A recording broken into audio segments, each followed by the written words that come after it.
Hercules, or Heracles to give him his original Greek name, was one of the greatest and most powerful heroes in ancient Greece. Even today, his name is synonymous with acts of superhuman strength and man's mastery over nature. But the Hercules people know today is very different to the demigod worshipped by the ancient Greeks. Many of his great labours are often forgotten, and some of his less heroic acts are invariably left out of the film and TV adaptations about his life. But why have some of his stories changed so much over the years? Why are some of his labours more popular than others? To understand, we need to go back to the beginning. The difficult thing about telling the story of Hercules is that there is no story of Hercules. There are hundreds of stories, there are thousands of stories, and the storyteller always has to decide, where do you begin? Where do you end? Do you begin before Hercules even exists, with the night when Zeus, who's horny as per usual, creeps into the bed of a mortal and has his wicked way? Do you start with Hercules' first fight, which happens even before he's born? While he's still in the womb, he has to fight to find his way out into the open air and the sunlight, because Hera, Zeus's wife, the ultimate wicked stepmother, has decided that this baby will not even be born. Do you begin with a child, lying in his cradle, laughing up at the sun and the birds, and then seeing serpents looming over him? Do you begin with Hercules' second battle, where with chubby little baby fists he reaches up and grabs those snakes and throttles them, even as he lies cooing in his crib? Do you tell the story of how Hercules grows up to be a great warrior, a great fighter, how he bashes beasties and kills monsters, how he wrestles the Nemean lion with his bare hands and rips off its skin to wear as his own trophy? Do you tell those stories? Do you tell how Hercules was a great war leader, how he overcame the great city of Troy? Do you tell how Hercules was a great friend, how he went down into the underworld itself to rescue one of his mates, and how he wrestled death for the wife of another? Do you tell how Hercules was a man of great appetites, how he loved to eat and drink and party and sing, even at the least appropriate times? Tie a yellow ribbon round the old oak tree. Do you talk about Hercules, the husband, the father, the lover? Do you talk about the tragedy that came to his families? Do you talk about how Hercules, maddened once again by Hera, slaughtered his own sons, his own wife? Do you talk about Hercules, the villain, the monster, the madman? Or do you talk about Hercules, who is almost a god, who all the way through his life walks that threshold between the world of man and the world of the Olympian gods? Do you talk about how he died, his body eaten up with poison from a love potion? Or so Deianira thought. And how, when the flesh was burned through his body and all the mortal part of him had melted away, his father Zeus lifted him into the heavens to live forever as a god among the Olympians. Which Hercules do you choose? Which story do you tell? For the ancient Greeks, Hercules was many things. He was a role model of heroic masculinity. He was a civilizing hero who conquered barbarism and monstrosity wherever he went. He was a figure of fun in comedy, because the ancient Hercules, the Greeks knew, liked his drink and liked his own reputation. So Hercules was many things. He was a man who had become a god through heroic labours and was worshipped, was offered genuine cult. His adventures could be seen in canonic form around the temple of Olympian Zeus at Olympia. Hercules is particularly complicated because he's Greece's greatest hero and he appears in all sorts of areas and all sorts of things. What he doesn't have is an epic. So whereas Jason, you've got two versions of the Argonautica from Greece and from Rome, Hercules turns up in all sorts of bits and pieces of other people's stories. He's on the Argo. He's the ancestor of most of Greece. Lots of different places in Greece have little shrines to Hercules and little private traditions about Hercules. He features in art a lot. So there's loads of vases. Obviously, he fights monsters. So lots and lots of vases showing him fighting the various monsters. The ancient myth of Hercules probably draws on any number of older sources. He is a pan-Mediterranean hero, obviously best known as a hero of the Greeks, but his adventures are physically very wide-ranging. He travels all over the place, and I'm sure in antiquity he picked up stories along the way as he did. He gets everywhere, so he's important to everybody, whereas you've got somebody like Agamemnon who's attached to Mycenae, and Menelaus is attached to Sparta, and Odysseus is attached to Ithaca. His stories and images of his exploits spread all over the place, but I think the Romans particularly warmed to him because Hercules was the most straightforwardly heroic of the ancient Greek heroes in many ways. He was physically imposing, he was a great fighter, he had very little time for distractions such as romance, barring one or two unseemly episodes which they could understand, they were men of the world. And also Hercules as a civilizing hero, as a hero with a mission to subdue the untamed parts of the world, spoke to their imperializing sense of themselves. He fights monsters, so that doesn't require a great deal of adaptation. It's a big tough guy fighting a many-headed monster. It works for everyone, it works for Disney. So whereas something like the story of the Trojan War is a little bit more specifically people from different parts of Greece coming together to fight Troy, and obviously Rome has conquered Greece, so there's always a slight discomfort with that. It's like we admire the Greeks, we love their mythology, but we've conquered them, they're below us, we're on top of them.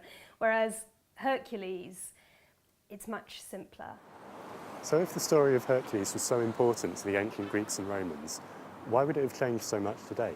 How different can a story really become from one telling to the next? To find out, I've gathered a group of volunteers to play a large game of Chinese whispers. I will tell the first person in the line a story, then they will turn and tell that story from memory to the person behind them, who will tell the person behind them, and so on. I've asked everyone to make the story as exciting as possible. If they think part of it is boring, they can take it out or change it. If they think the story is missing something, they can put it in. As long as at its heart it's still the same story that they heard from the person in front of them. The original story is as follows. Once upon a time there was a king named Frederick who boasted that his daughter Christina would grow up to be more beautiful than the goddess of love, Pachonia. As a punishment, Pachonia cursed Frederick and his family, claiming that they would all die of broken hearts. Years later, a young man called Trevor, who as a child had fallen in love with the Princess Christina as she stood on her balcony at the royal palace, asked Pachonia to make her love him back. Pachonia said she would help bring Trevor and Christina together, but first Trevor had to prove his love for the princess.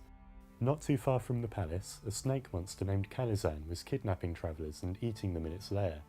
To prove his love, Trevor would have to kill Calizan and take its head back to the temple of Pachonia. Trevor set out and searched for the road where Calizan was known to hunt.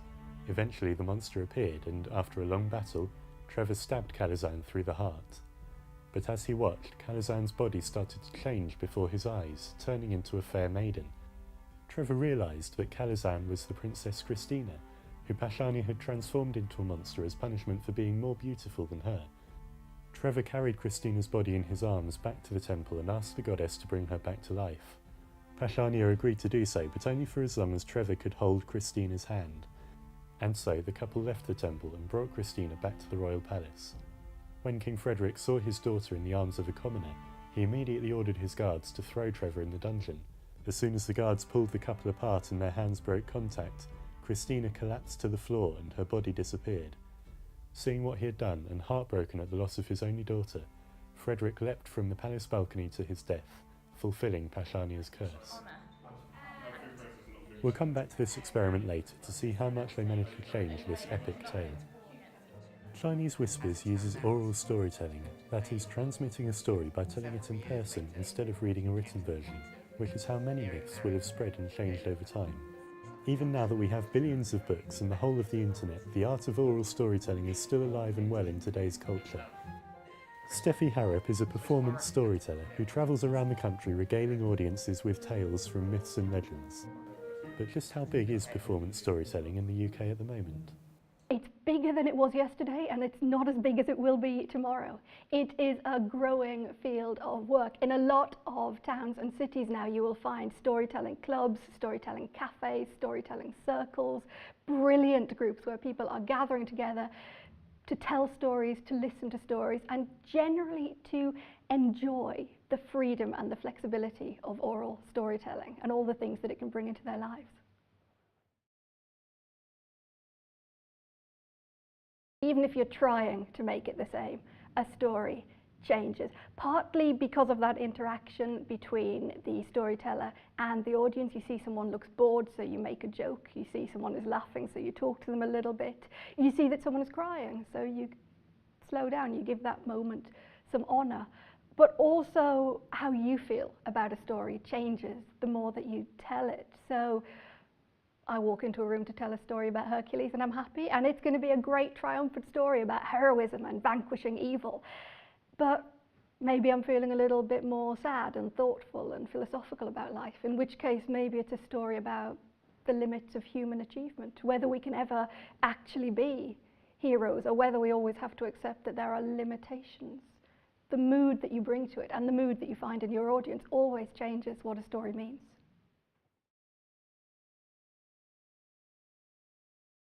Live storytelling is much better than TV or film, because when I'm talking to someone or a group of people, when I'm looking them in the eye, when I can see their reactions, their responses, I can respond to those. So if the audience looks bored, I change what I'm doing. If the audience likes a joke, I do 2 or 3 more. It's very reciprocal in that way. You know how you shout at TV sometimes?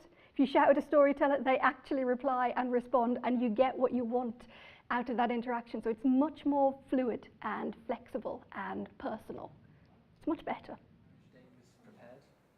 The power of oral storytelling then is in its fluidity. The best stories are the ones that make you want to pass them on to someone else, to share in the moment when they see the hero triumph or discover the twist in the tale. And at the same time you can add your own twists and heroes. Every element of a story will combine to mean something different to each individual who hears it.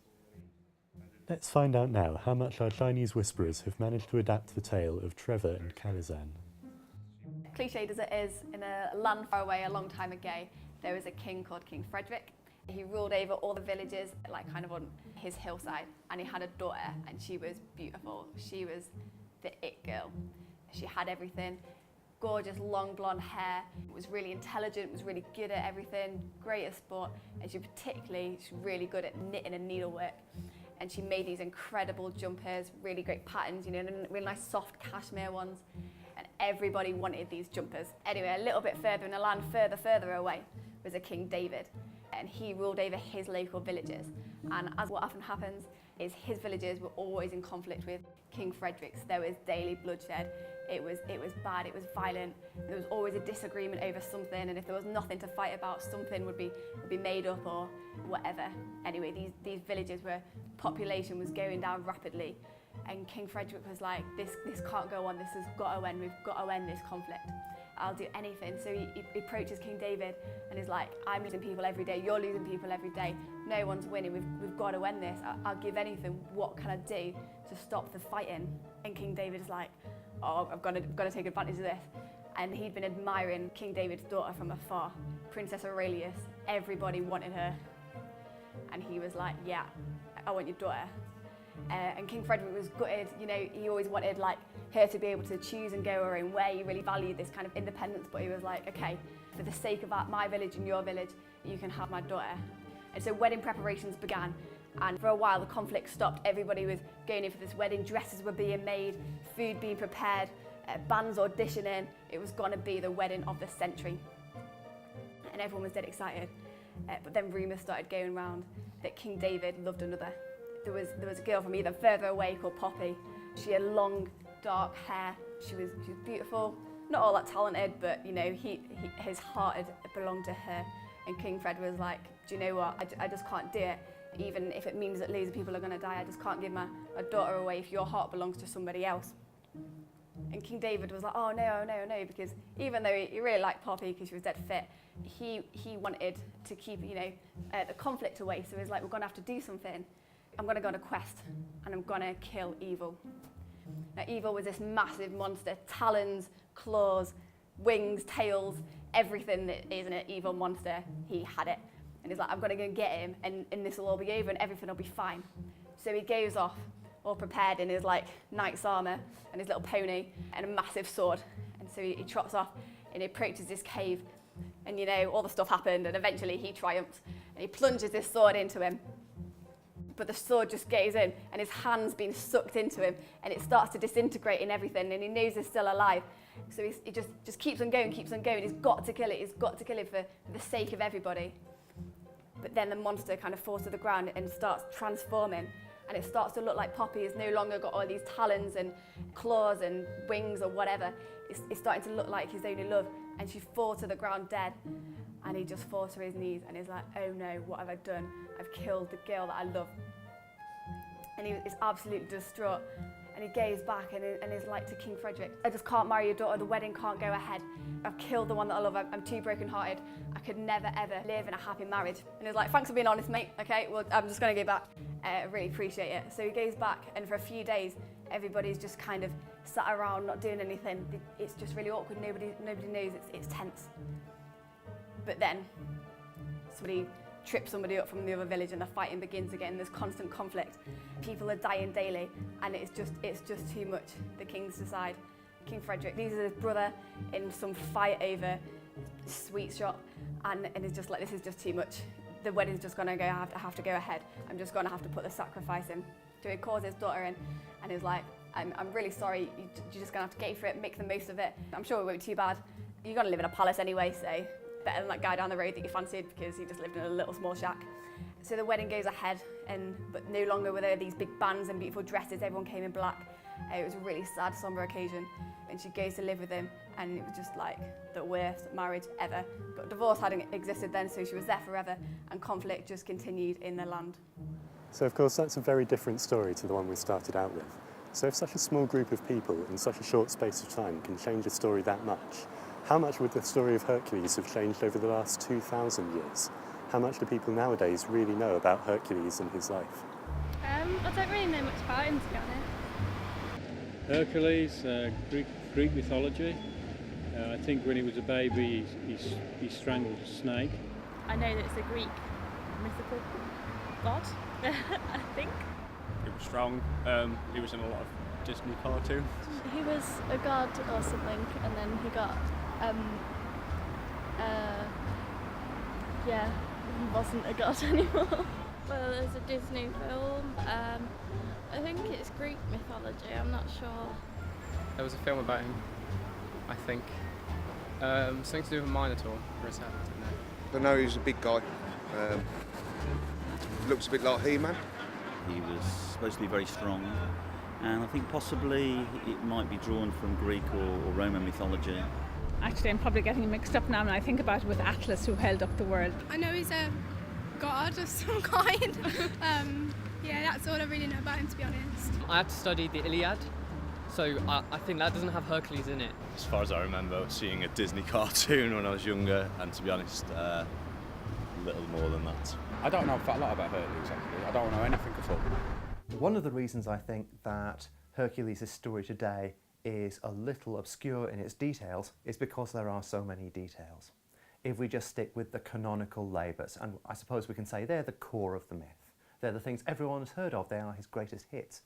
If we look at those, there's 12 of them, and it's very difficult to remember what they all are and in what order they appeared. It's very like the trouble people have with the Olympian gods. They know that there are 12 gods and goddesses on Mount Olympus, but they also know there are more gods and goddesses than that. Which 12 is it? Which are the most important?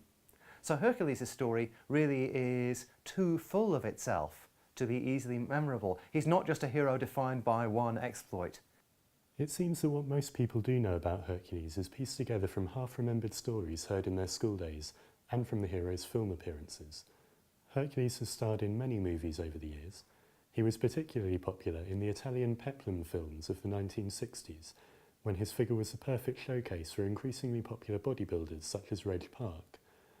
Although they sometimes borrowed plot elements from the Greek myths, these films more commonly had Hercules teaming up with, or facing off against, other strongman heroes like Samson.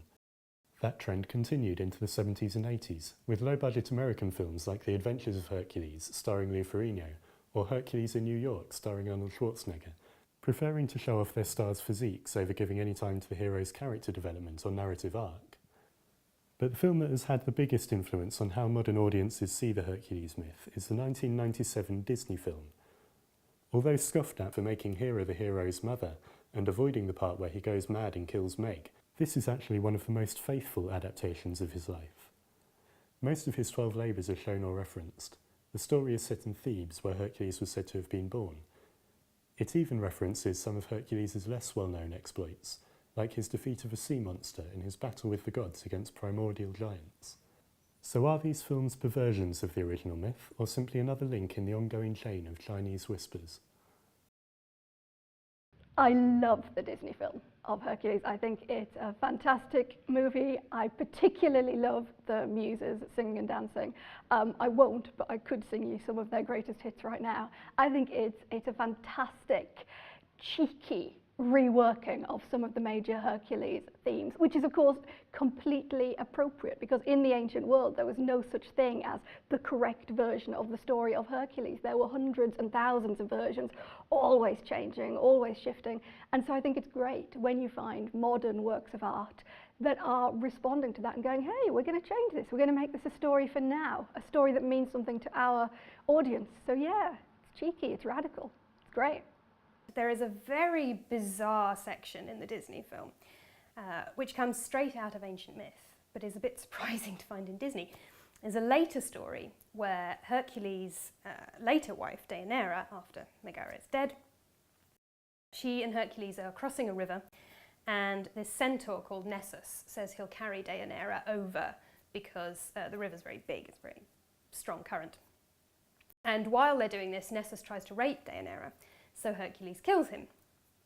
And as he's dying, Nessus tells Deianira, take some of my blood, and if Hercules ever starts to look like he's getting interested in another woman, smear it on his clothes and it'll make sure he stays interested in you. Now for some reason, Deianira decides nothing is more trustworthy than the word of a centaur who's just tried to rape you and been killed by your husband. And she believes him. So she takes the blood and she smears it on Hercules' clothes, and then it kills him, or it kills his human half. It's poisoned. Now, most of this obviously does not appear in the Disney film, but there is a section when Hercules meets Megara where she is, in fact, in the act of being attacked by Nessus. He's trying to rape her, and this is explicitly spelled out in the film. I like 'em fiery! Now, obviously, a small child who's like 6 or 7 would have no idea. It would go over their heads. Like these things do. But as you get older, it certainly becomes clear what it is, because Hercules rescues Meg from Nessus, and then he asks why the centaur was attacking her, and she says, well, you know how men are. They think no means yes, and get lost means take me, I'm yours. And Hercules just kind of looks at her and she says, don't worry, Shorty here can explain it to you later. And you just think, okay, if I ever have children, do I want them asking me what that means? It's very interesting, and it shows up the tension between the Greek myths, which are just not suitable for children. There is rape all over them, everywhere. And the film, which is mostly quite happy to adapt the myth very heavily. All these stories, of course, take great liberties. How can they not? But in a sense, I think that's faithful to the original myth, because Hercules' story never had one fixed form. The attempt to canonise those particular 12 labours is, I suppose, an attempt to establish a fixed catalogue, a definitive version, but that's not how ancient myth worked. Ancient myth always had multiple versions, often involved quite daring retellings in which the whole point of the story was changed, and that happened to Hercules' myth in antiquity as well. The Disney film touched on the labours a little bit. you sort of see the Hydra, you see the little bits and pieces. And he wears the lion skin at one point, which is the skin of Scar from Disney's Lion King, which is a nice touch. But the Labours haven't got there isn't much of a recent treatment of the Labours of Hercules, so that might be nice. I think the 12 Labours absolutely could make a great movie, or a great series of movies. I mean, potentially you have 12 there. It's the biggest franchise of all time. The problem with the Labours, I think, is that there's not really a satisfying narrative arc about them. Hercules goes out, he fights a monster, he wins, and then he has to do it again, and again, and again, and again. It's not a story that obviously has a satisfying conclusion, because if you look at Greek tragedy, often the story is Hercules completes his labours, comes home in triumph, kisses the wife, kisses the kids, is the complete hero, and then is afflicted with madness and murders his family. So if you look at the ancient tragic sources, there's not an obvious happy ending. A faithful version of the 12 Labours of Hercules would be expensive. It would result in a film that was quite long, because 12 distinct action episodes is quite a lot, and the financial realities of film are such that you couldn't have a film that was just those and only those. They'd be very expensive to do. You'd want some stuff in between. I think someone should make a film about Hercules and Theseus. I think it'd be a great kind of bromance movie with a descent into the underworld in the middle of it, because those two just get up to all sorts of hijinks. I mean, we're used to thinking of Theseus as quite a respectable hero, but actually, as he got a bit older, he did all sorts of entirely disreputable things, often with Hercules alongside. They were forever getting, into trouble, getting captured, having to rescue each other, falling for inappropriate women. I think there's a great story to be told there. What many people don't know is that he spends about a year, I think, effectively as the sissy maid of an Eastern queen. Omphalie, I think her name is, and seems to quite enjoy it. And I'm not quite sure what genre that film would fit into, but it might be fun to see. Or there's all the business with Hylas, his youthful companion, of whom he's clearly very fond. And certainly by the Hellenistic age, that had become codified as, effectively, a gay relationship. And that, again, is a Hercules I don't think we'll see any time soon. And it could be interesting if it were, if it were done. One of the places that I think you can really see a storyline that is like the story of Hercules and his labours is in the European fairy tale tradition, where if you consider Hera to be the ultimate wicked stepmother, the prototype of that kind of role, you get a lot of these stories where often, interestingly, a young heroine has to achieve a series of tasks, a series of labours set by this entirely unreasonable older woman figure in order to achieve whatever it is that she wants to achieve. Her freedom, the choice to choose her own life. So wherever you get a task like having to sort through hundreds and thousands of lentils lying on the floor, or spinning straw into gold, or whatever the unreasonable task is, there I think we can see a structure that is very like the Hercules Labours story. I think the figure of Hercules has endured so well, firstly because he's visually very arresting. He is the original muscle man hero, and that's an image that appeals from the days of the ancient Athenian potters right through to modern cinema and television, and indeed video games. So he's a hero who's always exciting to look at. He's distinctively costumed. He's a physical role model for aspiring bodybuilders, and that was very much one of his roles in the 20th century. Bodybuilding in its infancy advertised to young men that they too could acquire, and I quote, Herculean muscle, that they could turn themselves into Herculeses through following a certain athletic regimen, following the exercises in the books. Strong men of the 20th century often gave themselves classicizing names in emulation of Hercules. So, for instance, Charles Atlas, for Atlas, who held up the weight of the world, and of course it was Hercules who swapped in for him for a little while he fetched the golden apples of the sun.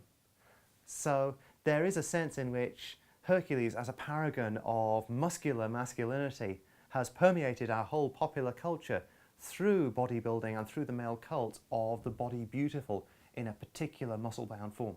Hercules is massive in popular culture. He's so massive that we don't even see him. But any time that you see a great muscle-bound hero who is so incredibly hefty that he probably can't move his arms or turn his head, that is a descendant of Hercules. Every time you come across a story about a guy who is, you know, ultimately fit and can fight any monster, but, you know, is a lost little boy inside and has to struggle to deal with his emotions sometimes, that is a story about Hercules. He is absolutely archetypal, and that story, or elements of that story, have been stolen so many times that we've actually stopped seeing them. My name is Zeus. Zeus? Yeah, Zeus. As in follow Apollo, Mount Olympus. Don't with me or I'll shove a lightning bolt up your ass. Zeus! I think I would say he stands for strength, even if you don't know anything else about his myth.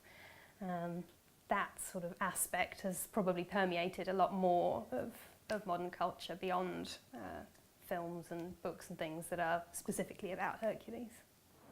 Hercules is still very much a dominant presence in our society. The stories told about him may have changed, but that's what makes them such great stories. His figure is present in every hulking action hero, every beefed-up bodybuilder, and every person who's ever had to dig down deep inside themselves to achieve something they never dreamed was possible. He has transcended his mythic origins to become the hero he was meant to be.